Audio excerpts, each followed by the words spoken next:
नमस्कार मंडळी, welcome back to my channel. कसे आहात तुम्ही? Tell me the comment section below. मला तर असं वाटतंय मी माझा इंट्रो पण विसरून जाईल, इतके दिवस झालं मी तो म्हटलीच नाही आहे. व्हिडिओमध्ये तुम्हाला दिसतच असेल, आज आपण बनवणार आहोत पालकाच्या पुऱ्या. पालक आता बाजारात सहसा उपलब्ध असतो, त्याच्यामुळे त्या पुऱ्या मी बनवणार आहे. आणि ज्यांना कोणाला माहिती नसेल त्यांना मी सांगते, मला पालक प्रचंड आवडतो. पालकाचं सूप, पालकाचे भजी, पालकाच्या पुऱ्या, पालकाची भाजी, अगदी काहीही मला चालतं. पालक मला फार आवडतो. आता मी तुम्हाला सांगते, ही रेसिपी पण माझी नाही आणि हे आवड पण माझी नाही. ही आवड माझी निर्माण झाली आमच्या आजी ज्या आहेत, म्हणजे मला सख्खी आजी खूप लवकर वारली, पण त्याच्या नंतर मला जे आजीचं प्रेम कुठे मिळालं असेल ते म्हणजे आमच्या शेजारच्या रत्नपारखी आजी. प्रत्येक वेळेस असं म्हणतात ना, रक्ताची नाती जरुरी नसतात, काही रक्ताहूनही श्रेष्ठ असतात.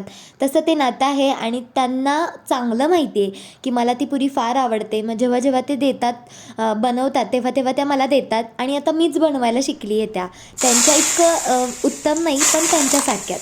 इथे मी तुम्हाला फक्त पिठाचं प्रमाण सांगते. 1 वाटी बेसन पीठ, 1 वाटी रवा आणि 2 वाटी गव्हाचं पीठ घेतलं आहे.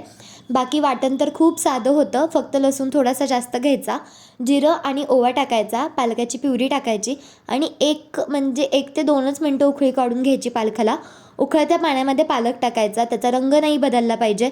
एकदम मायनर असा तो शिजवून घ्यायचा आणि प्युरी करून घ्यायची. प्युरी करत असताना अजिबातसुद्धा त्याच्यामध्ये पाणी टाकायचं नाही. बिना पाण्याची प्युरी करायची. फक्त मिरची बारीक करताना पाणी टाकायचं, कारण एकदम अशी स्मूथ पेस्ट लागते आपल्याला मिरची, जिरं आणि लसणाची. पातळ अशी लाटी लाटून घ्यायची. आणि एक गोष्ट जी अजिबात स्किप करायची नाही ती म्हणजे पांढरे तीळ. पांढरे तीळ हमखास याच्यामध्ये टाका.